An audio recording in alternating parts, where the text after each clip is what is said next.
You're listening to The World at 8 with Lynn Mozart.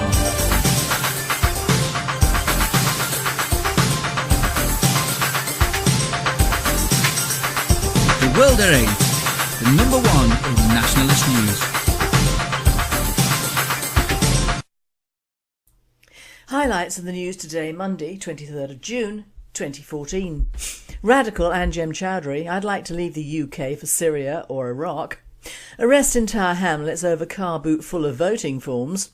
Islamic Relief launches Ramadan pound for pound campaign with matching taxpayer monies. Immigration brings vibrancy to Sweden. I'm no kafar and a bacon attack.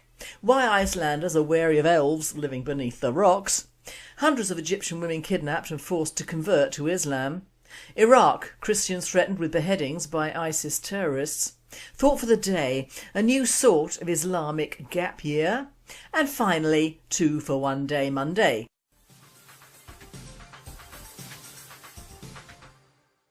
UK news. Radical Anjem Choudhury, I'd like to leave the UK for Iraq or Syria. Notorious Islamic radical Anjem Choudhury is considering a new life in ISIS-controlled Iraq or Syria, despite the region descending into a bloodbath of executions and beheadings. The former al-Mahroun leader admits he would love to live under the control of the terror group rather than his native Britain. The radicals' boast comes despite the extremists provoking outrage across the world with their barbaric tactics.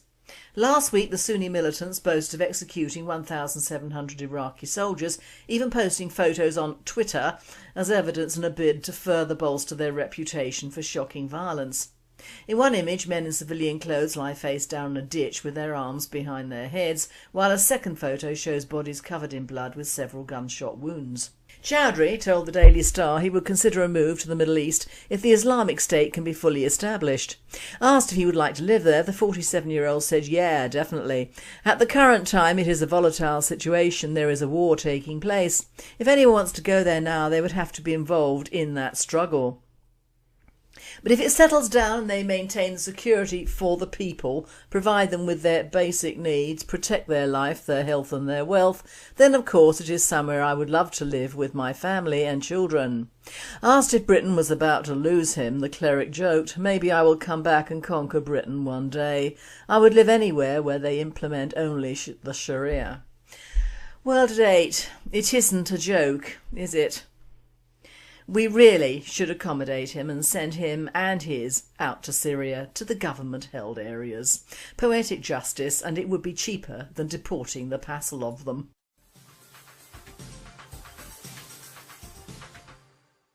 Arrest entire hamlets over car boot full of voting forms. A substantial number of completed postal ballot forms were found in the incident near West Ferry Circus on the Isle of Dogs on June the 3rd.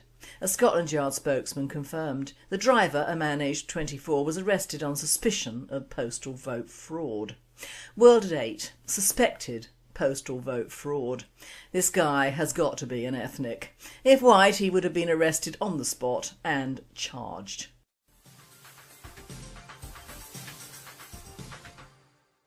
Islamic Relief launches Ramadan pound for pound campaign with matching taxpayer monies. Donations to Islamic Relief in the UK this Ramadan will be matched pound for pound by additional funding from the UK government, it's been announced. The charity's new partnership with the Department for International Development was announced by its UK director Jahangir Malik at a fundraising dinner in association with Manchester City Council at Manchester's Old Trafford. Malik said, "We are delighted to announce in our 30th anniversary year that our supporters can double their donations this Ramadan through match funding from the UK government up to a maximum of £5 million, enabling us not only to assist poor communities around the world but also improve health, education, water and earning potential for over 113,000 people in 54 villages in Sudan." World at 8. Who really cares what goes on in Sudan? This is just another ploy to buy and distribute Kalashnikovs to Muslim warlords and Islamic democratic rebels by us. Retards are us in the UK Limited.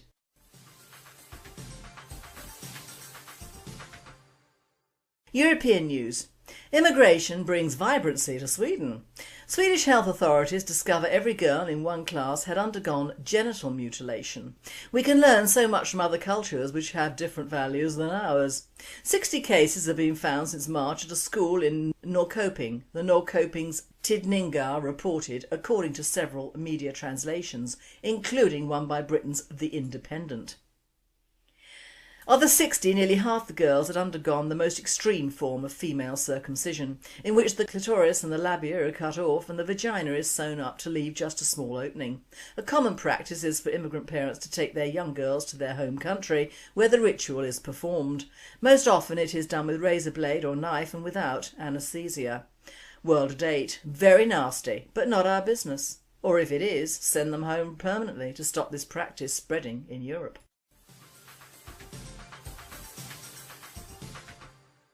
I now hand you over to I'm No Kafar and the Bacon Attack. Hi folks, it's I'm No Kafar here. This particular missive follows on from a report that Lynn announced from Lord 8 some time ago.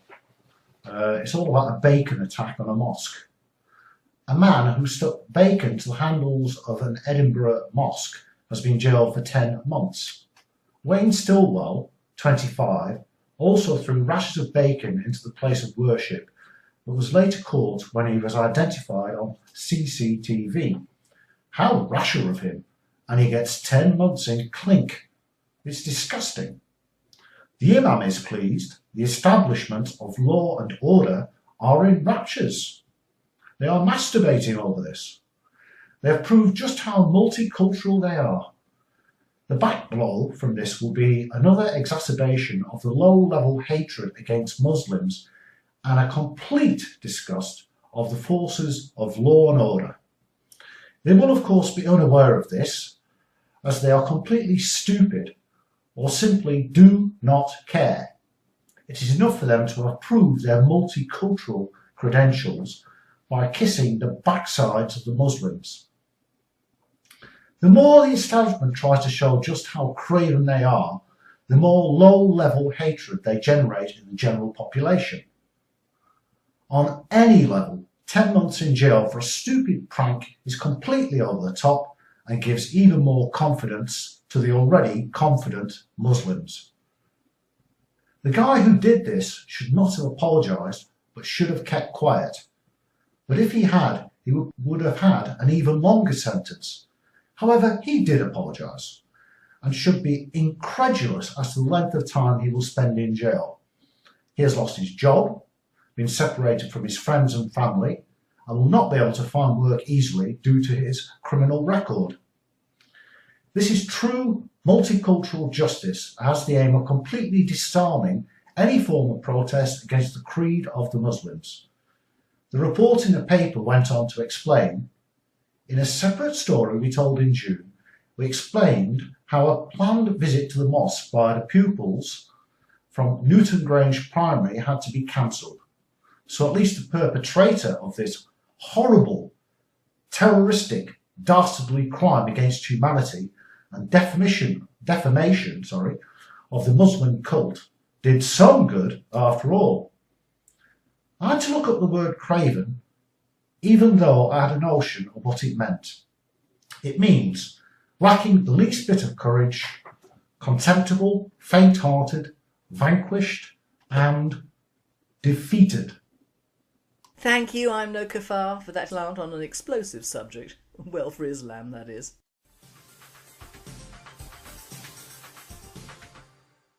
World news. Why Icelanders are wary of elves living beneath the rocks. Plans to build a new road in Iceland ran into trouble recently when campaigners warned that it would disturb elves living in its path. Construction work had to be stopped while a solution was found. From his desk at the Icelandic Highways Department in Reykjavik, Peter Matheson smiles at Emma Jane Kirby of BBC News, warmly from behind his glasses, but firmly. "Let's get this straight before we start. I do not believe in elves," he said. Emma raised her eyebrows slightly and inclined her head towards the computer screen, which displayed the plans for a new road in a neighbouring town. There are two yellow circles marked on the plans, one that reads Elf Church and another that reads Elf Chapel. Peter sighs. OK, he acknowledged wearily, but it's not every day in Iceland that we divert roads for elves. It's just in this case we were warned that elves were living in some of the rocks in the path of the road. Well, we have to respect that belief. He grinned shyly and picked up his car keys. Come on, I'll show you where the elves live, he said indulgently. Work on the highway to link the Alftans Peninsula to the Reykjavik suburb of Gardabeir was halted when campaigners warned it would disturb elf habitat and a protected area of untouched lava. The matter was resolved in part when a local lady who claims to talk to elves mediated and they agreed to the road so long as their chapel was carefully moved and put elsewhere. The Highways Authority will not reveal the cost of moving the rock, but says it weighs 70 tonnes and they will have to hire a crane. Surveys suggest that more than half of Icelanders believe in, or at least entertain the possibility of the existence of, the hoodoo folk, the hidden people. Just to be clear, Icelandic elves are not the small, green, pointy-eared variety that helps Santa pack the toys at Christmas. They're the same size as you and I, they're just invisible to most of us. World at 8.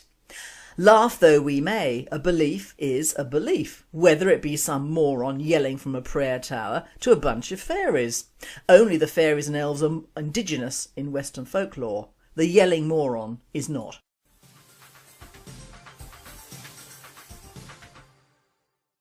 Hundreds of Egyptian women kidnapped and forced to convert to Islam.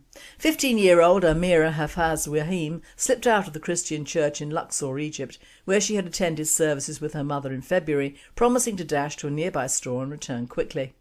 5 months later, she has still not been seen since, although her parents immediately suspected a 28-year-old Muslim man named Yasser Mahmoud who had tried to kidnap her before. He had succeeded this time.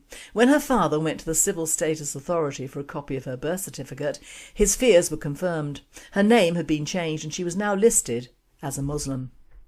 Amira is one of the approximately 550 Coptic Christian girls and women who have disappeared in Egypt over the last 3 years, according to a report from the Egyptian Association of Victims of Abduction and Enforced Disappearances.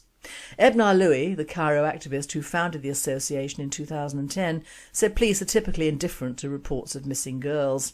We file an official police report, but is often ignored, Louis told the humanitarian think tank Atlantic Council. World at 8. What happens to It Only Takes One Man? These girls are in more danger than the Nigerian lot adopted by Michelle Obama, so why nothing for Coptic Christians in their own country?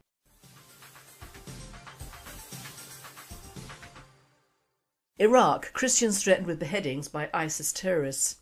Throughout its Iraq campaign, ISIS, Islamic State of Iraq and Syria, has targeted Christians. Many fled to the relative safety of Kurdish Iraq, but most still fear the wrath of the world's most brutal jihadist group. About 25,000 Christians have fled to Bartilla, but CBN News couldn't find one who would talk on camera out of fear of retribution. But conditions in Bartilla are abysmal. There's no water because ISIS turned it off, and there's no electricity because Prime Minister Maliki's government turned that off. Pastor Majid told CBN correspondents when ISIS captured Nineveh, it gave Christian residents 3 choices: obey, pay or leave. That they are not allowed to open their churches, and even if they open them they will burn the churches, Majid explained. And also the Christians have been asked, to pay the tax, dhimmi, the tax for non-Muslims under Islamic rule. If not, they can leave Nineveh, he continued, and if they don't leave and don't pay the tax, they should give their heads. He was talking about beheading. World at 8. Once again, where is the Muslim-bound UN? Where's the Pope? Where's the Christian army? Mind you, I can solve that problem. Deport all Muslims originally from Syria and Iraq in the UK and take in the Christians from Syria and Iraq. At least they would build churches.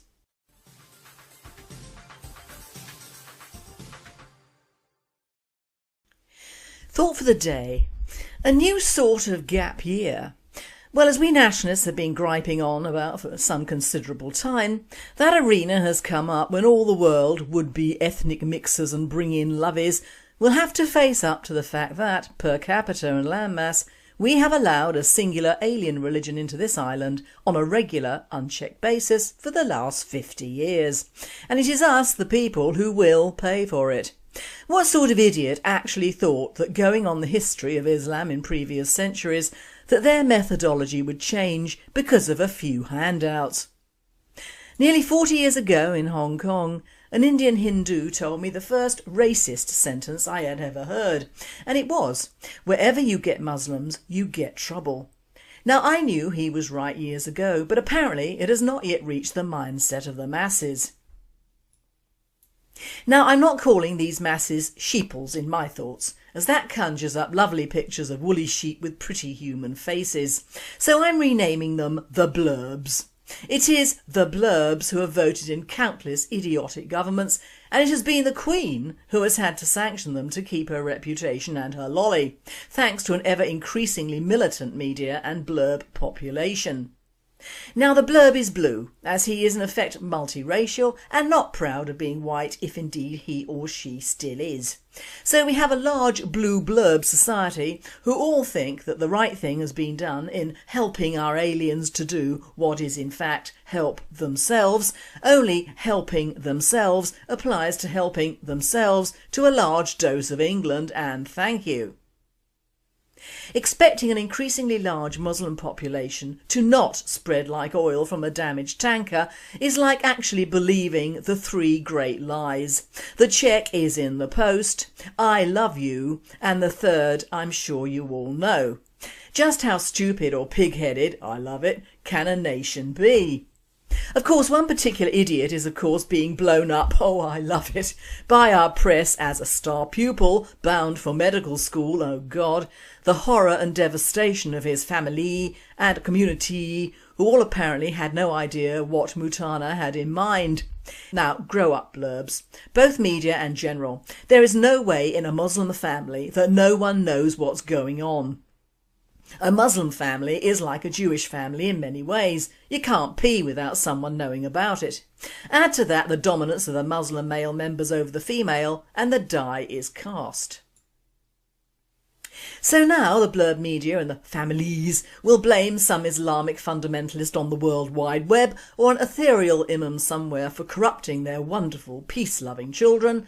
I'm about to be very sick indeed. If these fighters were being promoted from white supremacist movements in the US, or us, UK nationalists in the British National Party, we would be described as thus: white, loners, gun-toting, Hitler-loving morons with off-duty parents or single-parent families who slept with their sisters or couldn't and didn't connect with anyone at all, but should have been watched as they had posters of an Aryan nature on their walls and similar tattoos, and had been recruited by Germany or Austria to form a Fourth Reich in Europe, and then on returning to the UK, which of course would be verboten, they would have brought horror and mayhem to the general blurb populace. There, already written. Peter Hitchens, eat your heart out. But of course we are talking about the Holy of Holies, Islam, and these young thugs will be treated as if we have made the mistake in either not giving enough understanding or allowing their families enough money to do something or other they couldn't do. It will be all our fault, and in a way it is, but not for those reasons. We've made massive mistakes, ones which will take generations even now to alter. We have allowed and encouraged Islam into this country, taking no warnings from the Middle East or India and past history. We have then appeared to allocate large portions of this country to those people who ably filled them and demanded more. We then paid them, allowed them to build where the average blurb was not allowed to build. We altered our educational methods for them. We allowed and formed hundreds of groups, self-serving committees and think tanks for Muslims only. We promoted certain members of that faith to idiotic titled positions in our governments and civil services, and then turned a blind eye when those communities raped and abducted our young white girls, abused our elderly, terrorised their neighbours and opened shops all over the country. We then, as only a blurb can do, encouraged them onto our judicial systems, loudly complaining that there were not enough Asian officers and officials on this island. Well, no, it was a small island in the North Seas, so why should there be large amounts of peoples from the Middle East living here anyway? Muslims have changed the face of the UK in the seemingly few years they've been here. But I have always said give a Muslim a month and he will take a year, and I ain't wrong. So now we have, as I thought we would, second generations of Muslims getting all uppity and leaving the UK. Now that sounds like a very good idea to me, and it would be a good way of starting a rehabilitation programme in the Middle East, Pakistan and Africa, especially for them.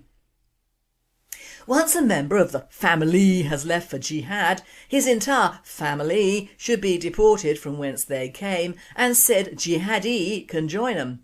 I personally don't like splitting families and believe they should have a family life as well, but just not over here. Of course this would save an enormous amount in benefits, special adaptations for the Muslim households for which we pay, and the NHS and educational monies as well, which could be ploughed back into producing more blurbs. What gets me is that our powerful idiots are already putting the blame well away from the actual men and communities involved by saying we do not tolerate the extremist propaganda which directly influences people who are vulnerable to radicalisation. They aren't the vulnerable ones, you mensch, you are. Many jihadists quote jihad as a cure for depression from living in the UK. Now that can be remedied by the above, my friend. No need to kill a few Syrian Christians or whale the living daylights out of an Iraqi soldier. Just return to your parents' new home and make a life there, without of course the UK benefits system, which is in itself depressing for you. Now in all my years, which I am feeling today, my friends, I have known people from all walks of life and religions. And this I know. There is an underground money tree from every family in this country whose basic cause is not that of the UK blurb and governments. Fact. In the days of the IRA, huge amounts of money is poured in from Southern Irish peoples living in the UK. Jewish people fund monies into massive funds for Israel, their homeland. The Thais and the Chinese wing millions back into their homelands for various reasons, and the Muslims do the same. Owing to the concessions our banks make and the fact that we have allowed Muslims to own their own banking systems, millions and millions of pounds are funnelled from the mosques and private holdings to fund what? Jihad, that is what. Of course, these families know what is going on. They pay for it. Just one small cog in the wheel of Islam finances is Muslim Hands, and I quote, "At Muslim Hands, when you donate towards a particular cause or project, we make sure we have the teams and resources to direct your donation towards the people and communities who need it most. For every £1 you give Muslim Hands, 90p is for relief and development work and 10p for fundraising." Which I find odd, as these people received £1.5 million from the MHRC, which covers their admin and fundraising efforts. So ask yourself, if this one minute cog is clanking away being government funded and like funded from the Muslim communities, there's one hell of a lot of lolly going to fund British-born retards going abroad to fight and probably keeping their families as well on British soil. Now looking at the pie chart for MH and how money was spent last year, and the interesting figures are £2,613,000 for emergencies and £2,732,000 for orphans. Now looking at the two options for donating and allowing for the different spelling within each Islamic sect, I've come up with the following on the Ummah Welfare Trust, on which passage in the Quran covers this money. Zakah. This is the compulsory alms given to which Allah has given the order for in the Quran. Its status is fard. Zakah is only eligible upon mature, sane men and women who meet nisab threshold. 2.5% of their wealth must then be given.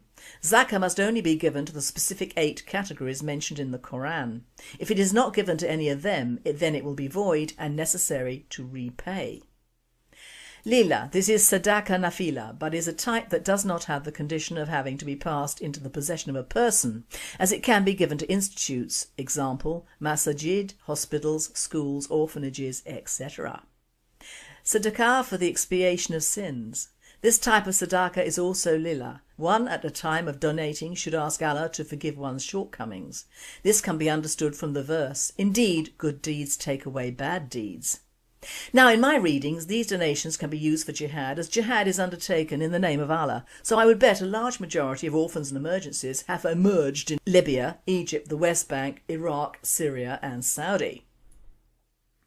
Cap that with the millions of Islamic-owned shops, takeaways, restaurants, taxi ranks, legal and financial businesses under Sharia law, and the drug and sex trade, and jihad is a financial winner. Put this with Cameron, his edict of last October, in which, and I quote, David Cameron makes a pitch for new investment in the UK by Muslim countries, saying the Treasury plans to offer a £200 million Islam-friendly bond next year in 2014. There is of course much more running under these charitable causes, many of which clearly do not benefit the millions of Muslim refugees who are considered expendable enough to come to the UK and cash in for yet more would-be jihadi communities. But I would be here all night. Suffice to say, it's up to us in this country how we handle this growing problem. And I hope we are not shutting the stable door after the Arab gelding has long gone. But there is no such thing as a stupid, poor Muslim jihadi. Stop feeling sorry for them and start fighting back through the financial systems that enable these boys to go and fight and still leave behind their dependent communities on our largesse. Talk about biting the hand that feeds.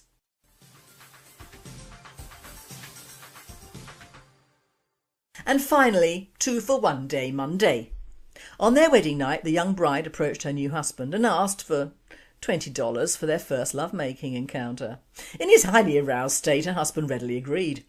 This scenario was repeated each time they made love, for more than 40 years, with him thinking it was a cute way for her to afford new clothes and other incidentals that she needed. Arriving home around noon one day, she was surprised to find her husband in a very, very drunken state. During the next few minutes he explained that his employer was going through a process of corporate downsizing and he had been let go. It was unlikely that at the age of 59 he'd be able to find another position that paid anywhere near what he'd been earning, and therefore they were financially ruined. Calmly his wife handed him a bank book which showed more than 40 years of steady deposits and interest totalling nearly $1 million. She then showed him certificates of deposits issued by the bank which was worth over $2 million, and informed him that they were one of the largest depositors in the bank. She explained that for more than 3 decades she had charged him for sex. These holdings had multiplied and these were the results of her savings and investments. Faced with evidence of cash and investments worth over $3 million, her husband was so astounded he could barely speak. But finally he found his voice and blurted out, "If I'd had any idea what you were doing, I'd have given you all my business." And that's when she shot him. And our second one is, women are like phones. They like to be held, talked to and touched often, but push the wrong button and your ass is disconnected. And God promised men that good and obedient wives would be found in all corners of the world. He then made the earth round and laughed and laughed and laughed and laughed some more. You've been listening to The World at 8. I am Lynn Mozar and I wish you all a very good night. The former Al-Mahroun leader admits he would love to live under the control of the terror group rather than his native Britain. The radicals' boast comes despite the extremists provoking outrage across the world with their barbaric tactics. Last week the Sunni militants boasted of executing 1,700 Iraqi soldiers, even posting photos on Twitter as evidence in a bid to further bolster their reputation for shocking violence. In one image, men in civilian clothes lie face down in a ditch with their arms behind their heads, while a second photo shows bodies covered in blood with several gunshot wounds. Chowdhury told the Daily Star he would consider a move to the Middle East if the Islamic State can be fully established. Asked if he would like to live there, the 47-year-old said,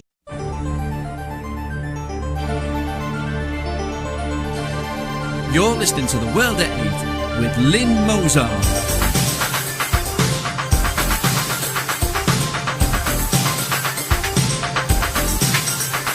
The World at 8, the #1 in nationalist news.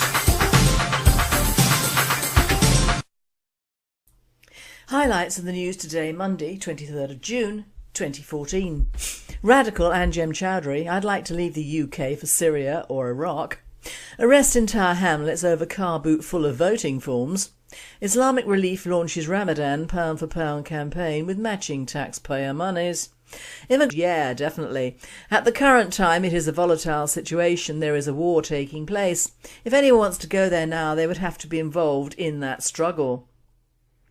But if it settles down and they maintain the security for the people, provide them with their basic needs, protect their life, their health and their wealth, then of course it is somewhere I would love to live with my family and children.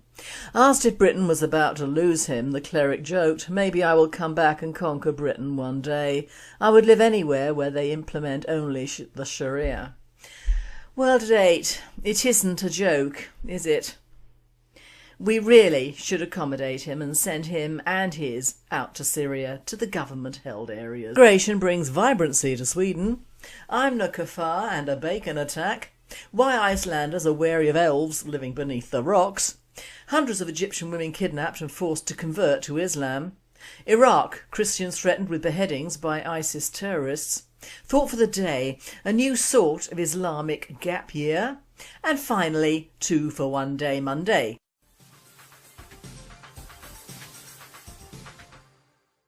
UK news. Radical Anjem Choudhury I'd like to leave the UK for Iraq or Syria. Notorious Islamic radical Anjem Choudhury is considering a new life in ISIS-controlled Iraq or Syria, despite the region descending into a bloodbath of executions and beheadings. Poetic justice, and it would be cheaper than deporting the passel of them.